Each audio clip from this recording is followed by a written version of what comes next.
Hello everyone, this is Alex from Gains. Today I'm with Mislav Javor, the CEO of AMPnet. How are you doing, Mislav?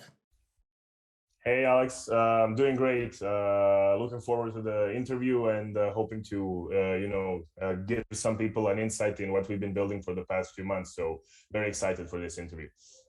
Please, let's just get started. What are you guys building at AMPnet?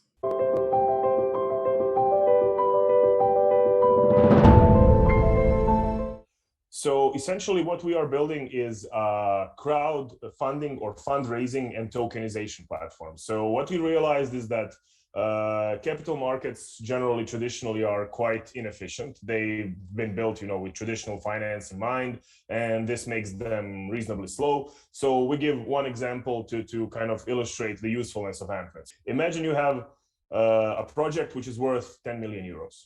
And it's very difficult to get one person to shell out 10 million euros. So I think we can agree on that it's quite a big sum of money. But you might have 100 people willing to shell out 100,000 euros. That's a reasonable assumption.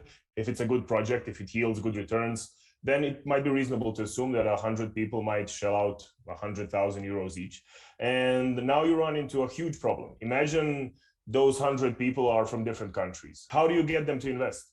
Each and every one of them has to go through the banking system, send you the money. They have to sign contracts. You have to get them into the court registry. You get them registered to be actual partial owners of your real estate. Or you could create a sort of derivative scheme where they're not really owners, but they're like partial owners and things like that. But that doesn't really cover it, the way investments should be done. So what happens then is that even investments as large as 100,000 euros become unfeasible. They become too small to be bothered with on a scale of large scale international investing. And I think that's just a shame. It's a product of a system that was built before blockchain, and it's reasonable that it was built like this. But there's a much, much better thing that we can do now that we have defined blockchain. Essentially, that's what AMPnet does.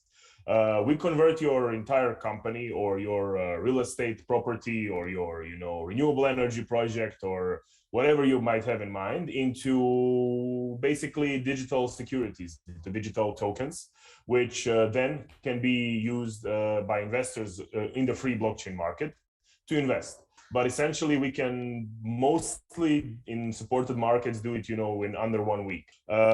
We support payments from 170 different countries. We support. It's blockchain based, but it's built so that non-blockchain people can use it. You can connect with MetaMask, but you can also connect with custodial wallet, which it looks like to the average user, it looks like they're logging in with Facebook. But essentially, our custodial wallet provider in the background, they kind of put the wallet address into our application. But if you want to keep it fully decentralized, then you use MetaMask. I would say essentially that it's at least 10 times faster. But it's kind of like if you want to build a product that people use, it's got to be 10 times better than the legacy product it's replacing. I think this is at least 10 times faster and better. And yeah, you could have 1,000 investors, each investing $10,000. And then down the line, if your projects make some money and you want to distribute your profits to your investors, usually it would be like, if it's 1,000 investors, it would be 1,000 different transactions. With AMPnet, it's just one transaction. You just put the money into a smart contract and you're done. And the app takes care of everything else.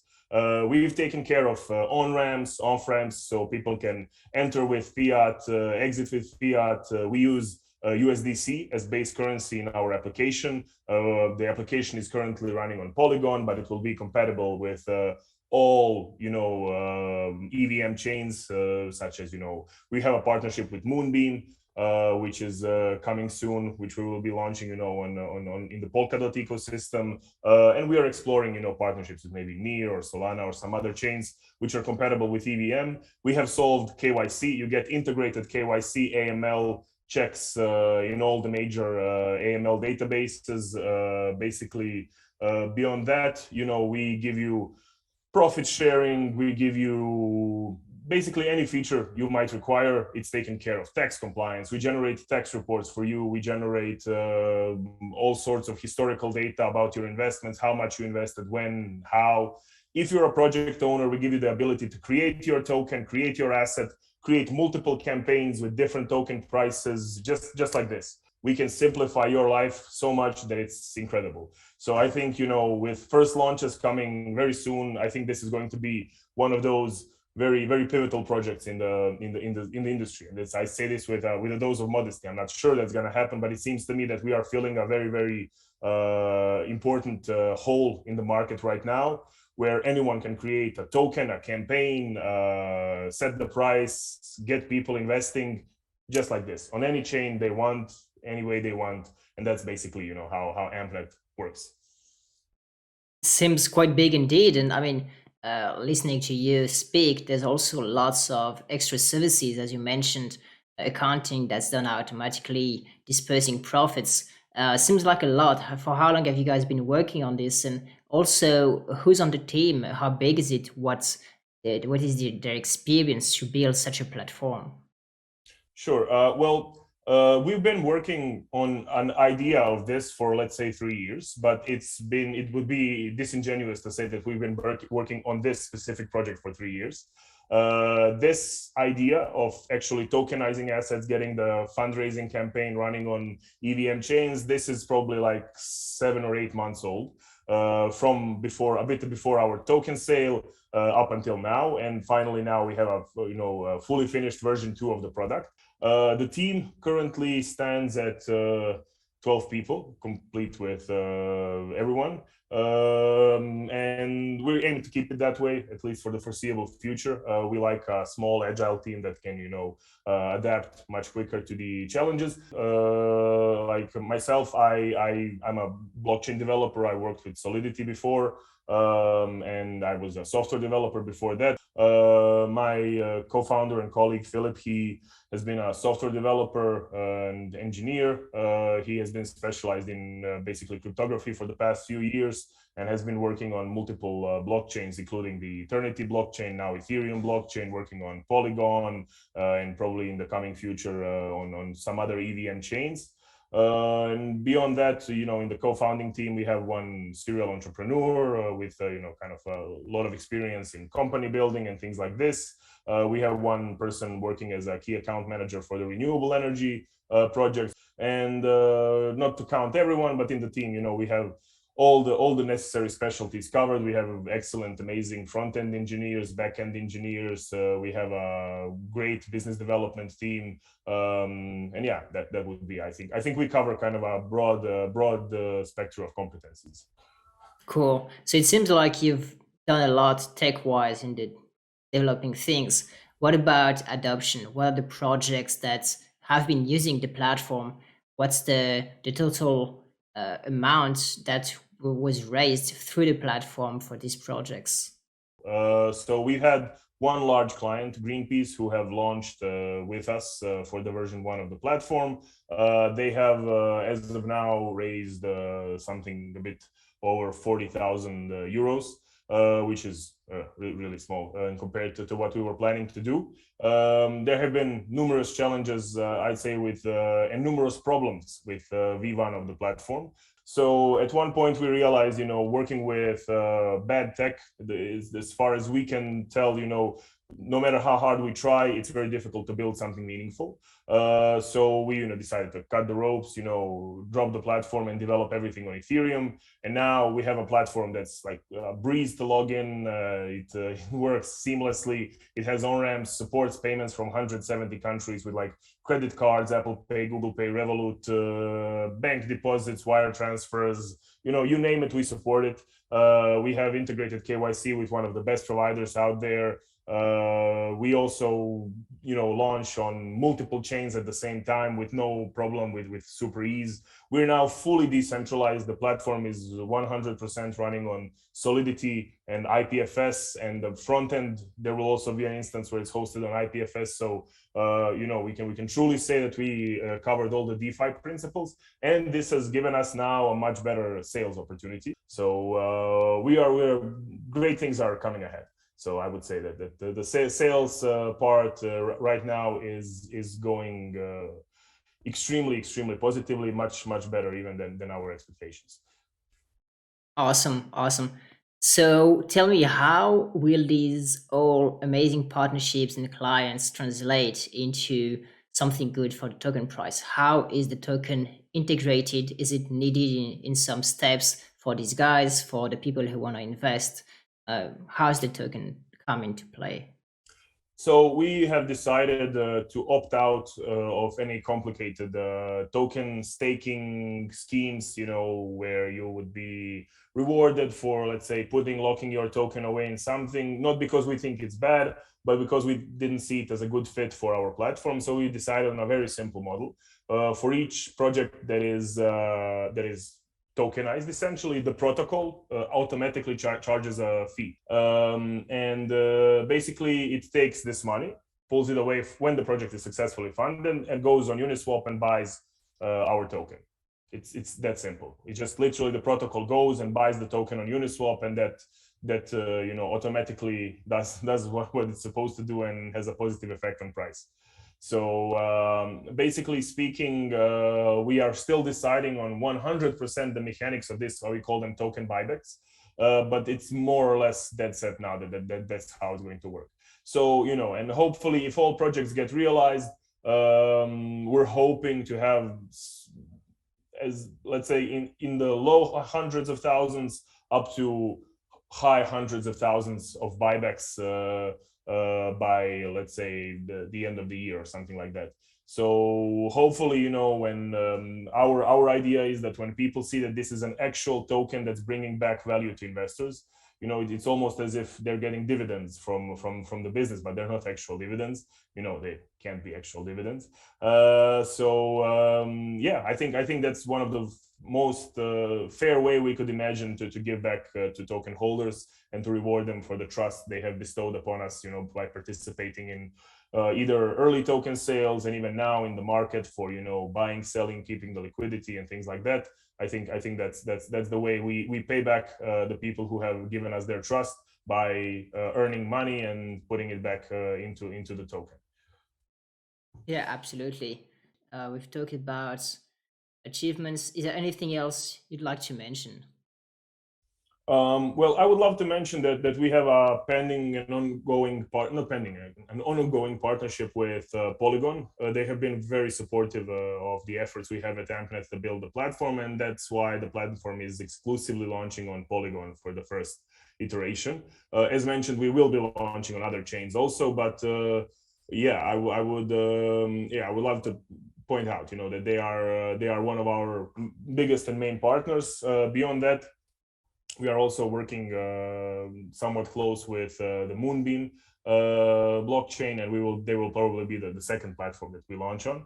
There are still some quirks that need to be solved regarding some on-ramps and things like that for the platform to work 100% there. So yeah, we have those partnerships. We have an integration coming with a project called Utu Trust, where they will be providing certain trusted reviews for the projects and investors and people. So it's basically like a thing where you can guarantee that your friend, let's say, recommended a project that you might want to invest in, that the owners of the project are trustworthy and things like that. Kind of a rating system, which is good for DeFi, where it's very hard to know who is who and who's doing what. Beyond this, I would say that yeah, that would be the base of the partnerships that we have right now. Cool. What about the Polygon partnership? Is it only a technical partnership, or is there also some cross-marketing, introductions? Well, there will be a cross-marketing campaign with them. So far, we had an official AMA in their group, and they have posted our project a couple of times on their Twitter page. But when campaigns start rolling out and when first projects start getting funded, per the agreements that we have now on the partnership, they will get a little bit better involved in the entire project and process. So yeah, I would say that this platform will be a big benefit for any blockchain that decides to support us and do implementation. So far, we're working with Polygon, but we will be sorting chains basically on the fact that if we get some sort of deal with them, but it's an open source project, so generally if even somebody wants to kind of implement it without us, it's not impossible. But we do have certain guarantees for our APX investors, even if somebody decides to fork the project. Basically, the smart contracts are decentralized, free, and available, but the front end and the utilities that come with it are licensed. They are still open source, but they are under a more permissive license, under less permissive license. So that we would like to guarantee that even if something is being launched away from the core AMPnet channels, our investors still get a cut of what's being produced. Regarding traditional crowdfunding platforms, could you tell us maybe how big the market is, and what are you going to use them, work with them? Do you see them as competitors? Well, look, we see as competitors a certain type of crowdfunding platforms. So we would say more like crowd investing platforms like Seeders. They would be considered something as of a competition. But what we are now focusing much more on are B2B implementations, where people would use the AMPnet platform for their own existing fund. So let's say you have a fund which is investing into real estate, and you want to manage your projects, you want to manage your investors, you want to have easier way of paying out dividends, you want to just kind of simplify your life. We would license you the platform, and you would be within your private world of your investors. You would be able to manage them much more easily. I think working with crowdfunding campaigns, it's a high effort, reasonably medium return type of thing, because most of the money even today is done by big players. So we want to enable those people doing large transactions. We want to enable them. We want to make their life as simple as possible, because for us, to onboard one client that has, let's say, €100 million portfolio of projects and is going to fund another 100 million in the coming few years, that's a much better sale than having 50 or 60 crowdfunding projects that are raising 100, 200, 300,000 euros. And I think it's a much more mature, much more interesting market, to be honest. So I think there's a big disconnect between what we're doing and what crowdfunding platforms are doing. So although we can be a crowdfunding platform, that's just like one part of it. So I think this model has a very big in the private equity market is, I don't even want to say the numbers because it's absurd. It's like $300 or $400 trillion in size. The entire market. It's absurdly huge. So there is definitely room to grow. There is definitely room to integrate, to implement, even if just 1% of 1%, of people want to implement something and work with this. We're still talking about hundreds of millions or billions of dollars being, pumped through the system. So I have very, very big hopes for the B2B implementation. Awesome. Well, for sure, and for crypto in general. Mislav, was a pleasure. Thanks As for well. coming in. Guys, smash the likes, share your thoughts in the comments, subscribe, and all the links will be in the description if you want to check out AmpNet, what they're doing. They have amazing partners and clients coming in very soon, as you heard. So could be something interesting to check out. All right. Thanks again, Mislav. Thank you, man.